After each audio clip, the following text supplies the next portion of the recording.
Let's get into our first review of the day, and that is going to be for the film Ghosted. Ghosted is the film starring Ana de Armas and Chris Evans. It is the Apple TV Plus film. Here we have starting off a nice little rom-com kind of going on situation, Cole, who's played by Chris Evans. He's just a guy trying to look for love. He's a farmer. Trying to. I guess this is what Captain America did in his retirement. Just got a farm. Trying to do some time. And trying to enjoy his retirement. And he's always had bad luck, as they say. Maybe he's a little too clingy, a little too has attachment issues. Usually his relationships go sour. But he ends up meeting Ana de Armas while he's out selling some flowers. And they instantly connect, instant connection, and you feel it, you feel the sparks. And then all of a sudden, nothing, you know what I mean? He just hears, nothing from her, and he gets what we call ghosted, where you just stop hearing from the person. They stop replying, answering your calls, everything like that. And in a true serial killer fashion, he's like, you know what? Instead of taking this signal for, that maybe she's just ignoring me or maybe we just didn't work out, I'm going to go follow her to this other country and I'm going to try to meet up with her there. And then when he does, he finds out that, she's actually a secret spy, working for the government. And she's in the middle of a mission taking down a terrorist who here is played by Adrian Brody. And so that's kind of the basic setup here of this film. So, Hunter, he told me that this movie was out. He told me to go watch it. And fuck him for that, because he made me watch this shit. This bland, dull, romantic comedy action film starring these two people who, Ana de Armas and Chris Evans, who I believe have no chemistry whatsoever. Good-looking people, very good-looking. But as far as actual chemistry on camera, I don't feel it at all. Ana de Armas, we just not clicking. Me and her are just not having a good time because I feel like she's just on a bad streak with just Blonde.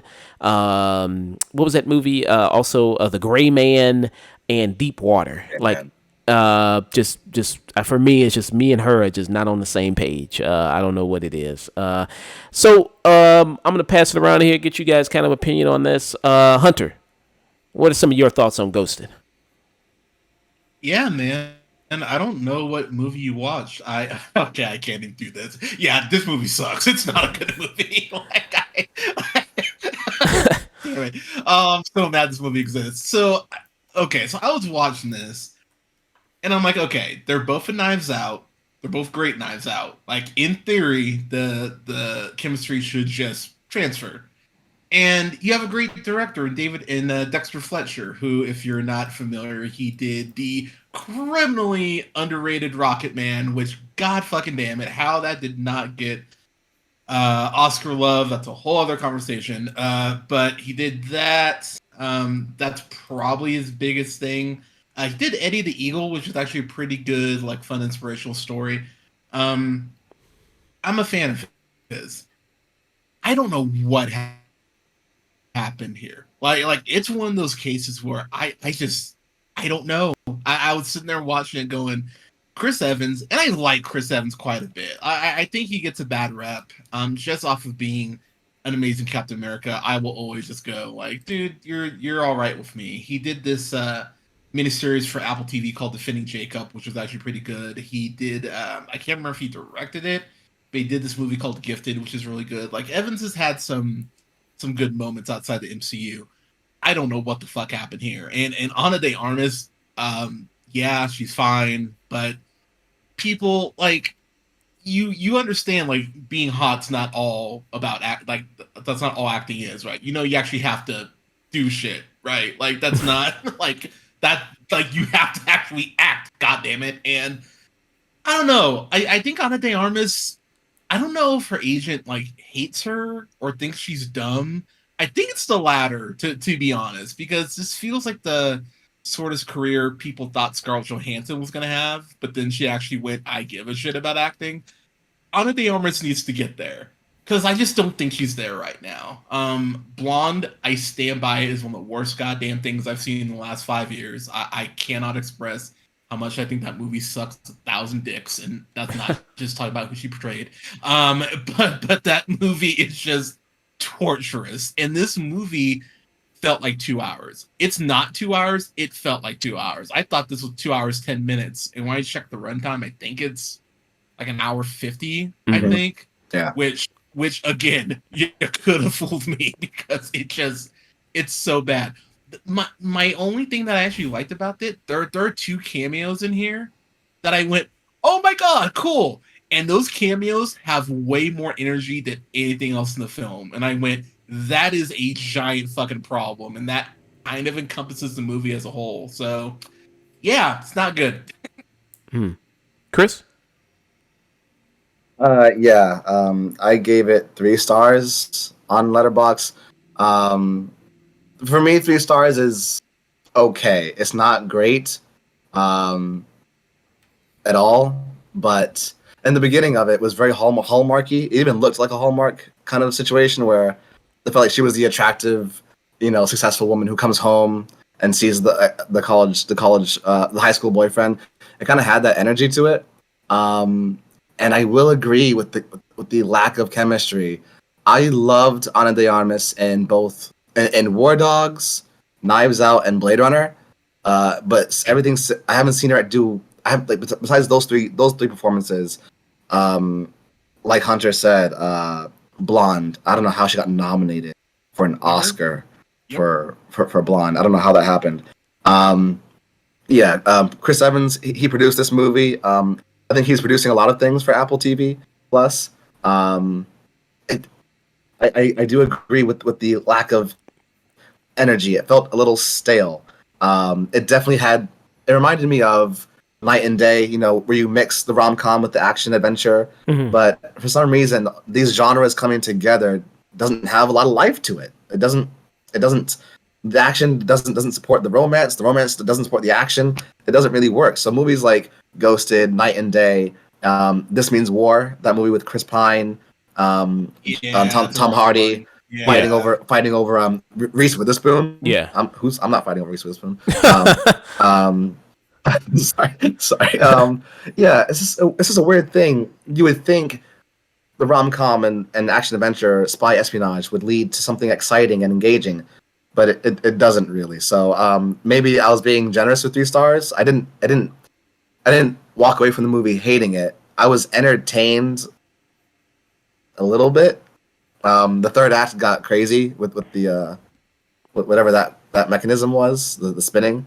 Adrian Brody, I love Adrian Brody. He was a little hammy, a little corny in this mustache twirly accent kind of guy. Was he supposed to be French? Was that accent? Is that what he's supposed to be? I don't know what that accent was. Okay. He was ambiguously European. I don't. But yeah, Dexter Fletcher. He does great work. I don't know what happened with Ghosted. Apple TV Plus. I guess they know not everyone has access to their platform, so they're kind of making whatever they want to make. I don't know, but Ghosted was okay. It wasn't great. Yeah, I mean, you got a good setup here. Like Chris mentioned, you mentioned something like Night and Day, where you have kind of the rom com mixed with the action comedy. And there's even a little bit of like mistaken identity here, stuff like from like North by Northwest or something, like, because people think Chris Evans' character is just like this tax man, as they keep calling him, like this big player in this espionage scene.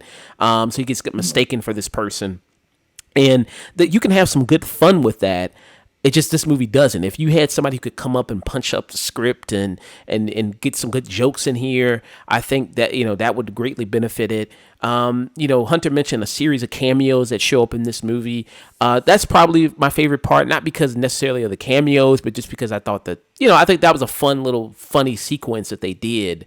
And it kind of plays on, I think, a little bit of the trope of how you have these assassin or spy movies, and then it's kind of using it as an excuse to have a rotating cameos of all these different people that kind of show up in the movie. Like I remember there was that movie what was it, Machete 2 that did that, like Robert Rodriguez movie, where just like there was the Lady Gaga character that was just an excuse to have all these kind of different people play her.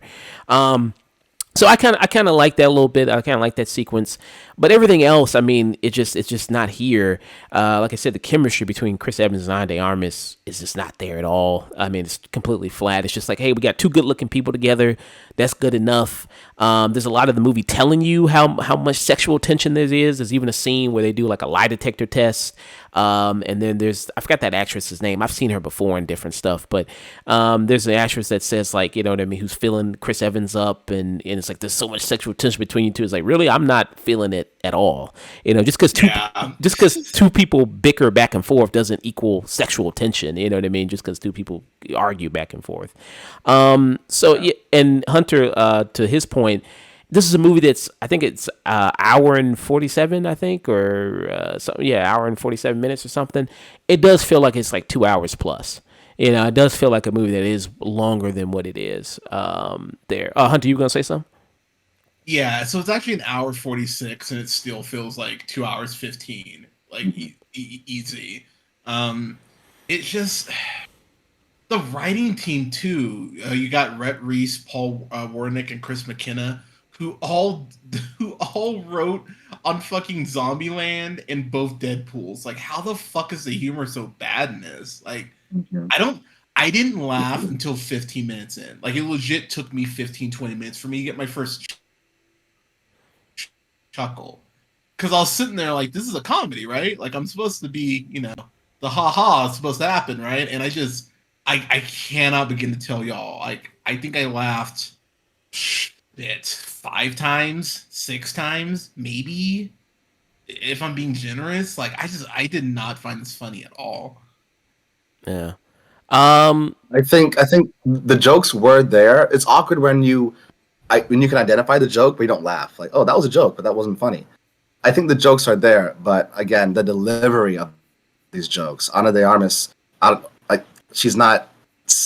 The delivery is off. Like, you can, anything can be funny, but it's about how you say it, and she wasn't really delivering it. Yeah. I mean, I think that's kind of the main part. Like, again, you know, you mentioned something like Knives Out, which they were both in, but that had good writing and had good direction in it, and you know, they knew what to do with their stars and their talent.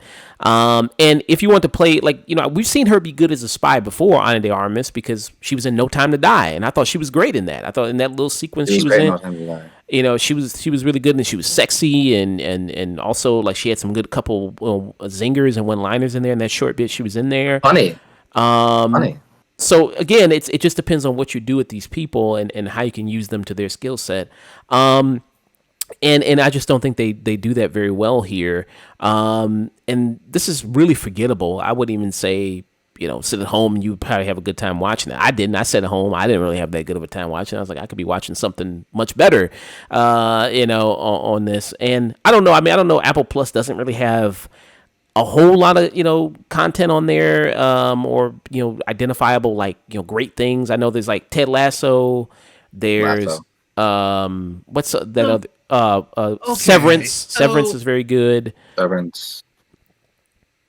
Yeah, I gotta speak up for Apple TV stuff here, because I think this is part of the problem, is that I don't think Apple TV advertises their shit nearly well enough At all. There's a lot of good stuff on there. Tom Hiddleston did this miniseries called the Essex Serpent.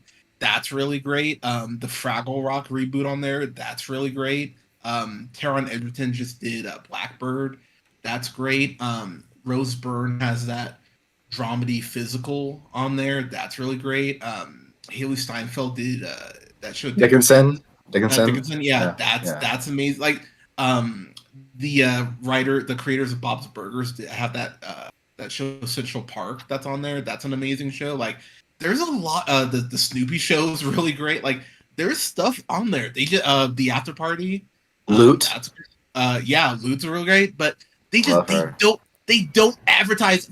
Fucking Coda won Best Picture 2 years ago. Like, Apple TV has stuff. They just never advertise it. It's the same rant I always have about Warner Brothers and their DC stuff. They just never advertise it, so you never know what's coming out.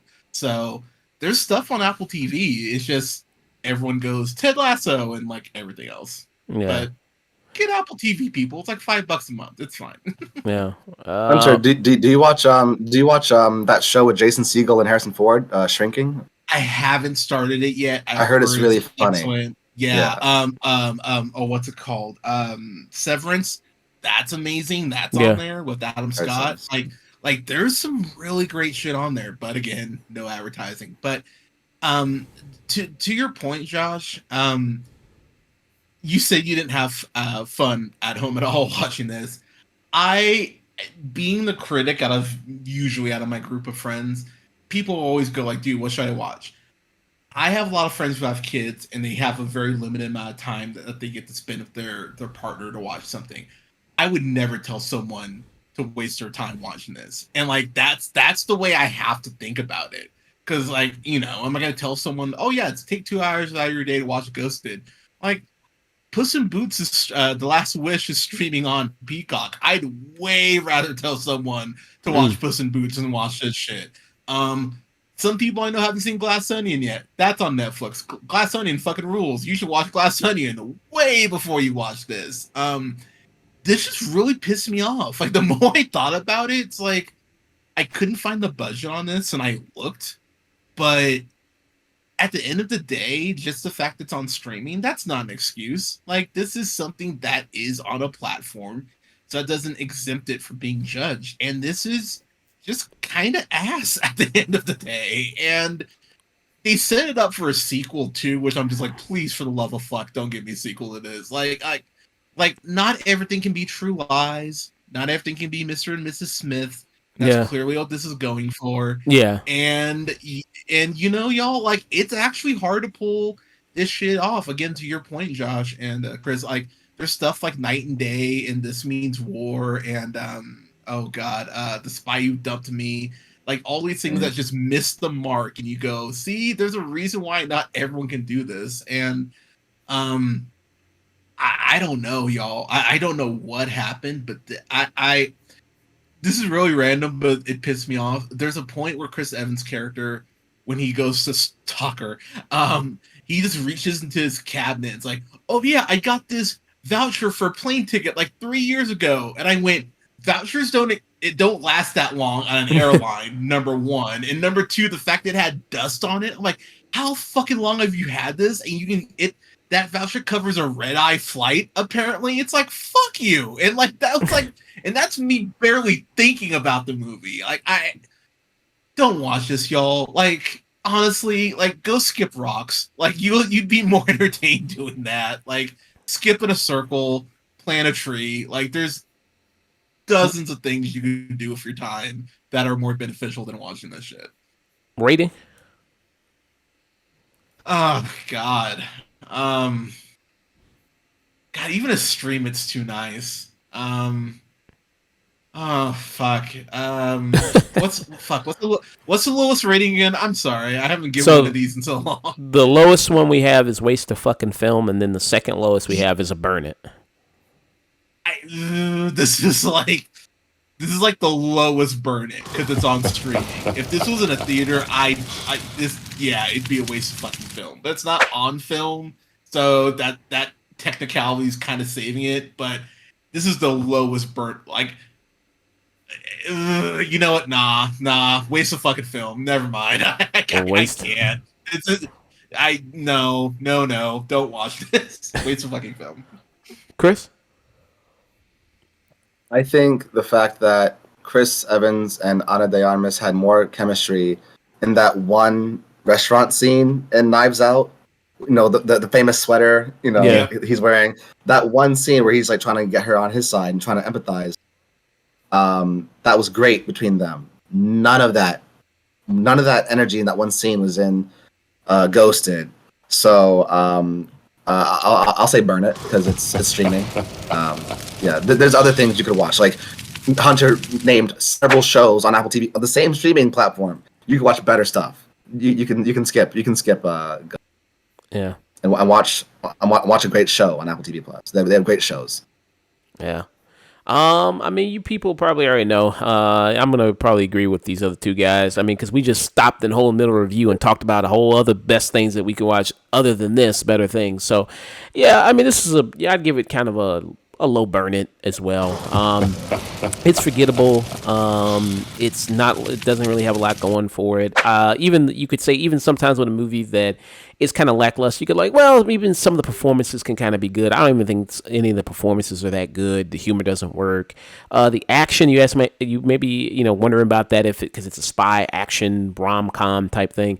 That's not really all that good. I don't think it's anything too. It's not bad, but it's just not exciting at all. I don't think it's just kind of standard. I like the one bus scene. That was like the one scene I kind of was like, this is kind of like wacky and fun.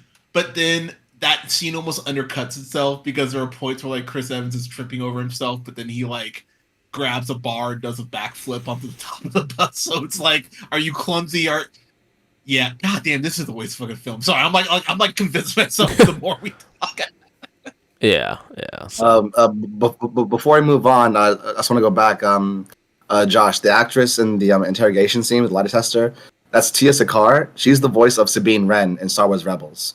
Okay. Yeah. So she won't because the character of Sabine Wren is Asian coded. She won't be playing her in live action. But Tia Sakar, the woman who's operating the machine, she's the original voice of Sabine Wren from Star Wars Rebels. So. Okay, and I know she's cool. She's cool.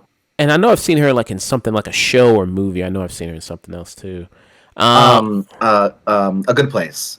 Good Place. Oh yeah. She had like a walk on role or like a reoccurring. I don't watch the show, but yeah. Yeah. She had a reoccurring role in that show. I do remember her from that show. Okay. Yeah. She was good in that. She was funny in that. Real quick, I do want to shout out Mustafa Shakir. He was the one person in this movie that actually had a little bit of charisma to him. He kind of plays the CIA boss. You most likely know as a Bushmaster from season 2 of Luke Cage. I was stoked when I saw him. I was like, oh my gosh. I was like, oh fuck yeah, cool. Yeah, he's the one person that feels like they're trying outside of probably Amy Sedaris, who gets like 2 scenes, and I was happy to see her, but then of course, she has to go away. But yeah, like if anything, you can watch his clips on YouTube. You don't need to watch this movie, but I was happy to see him actually, in something with some high profile people. But yeah, I don't know. I just thought he was just your typical. He's the angry boss, just the angry boss kind of shouting orders. I thought for most of it, but yeah, but it was kind of it was nice to see him too. Yeah, and there's one person that shows up here that's a cameo. That I'm like. Does he just kind of just walk on the sets randomly? Does this guy just kind of do people just feels like it? Like the people just go like, oh, we got to bring this person in the movie like all the time. Like I feel like I always see them in a bunch of cameos. Like, come on, man. They've kind of become that cameo at this point because there are 2. I mean they've even spoiled it. There are 2 MCU cameos that I went, oh hell yeah, these are cool. But the cameo you're referring to is kind of a eye roll, again? Like, come on, bro. You did this in Hobbs and Shaw, you did this in Bullet Train. Like, yeah, come on, stop showing up. It's like Chris Pratt's like voice acting career. Stop doing voice. Enough. Stop. Ouch. Yeah, and I don't. It's not like sorry. It's not like I dislike them. It's just like, why this person for these? Like what is this about this person? These cameos, but okay. Yeah. So 3 burn-its for Ghosted.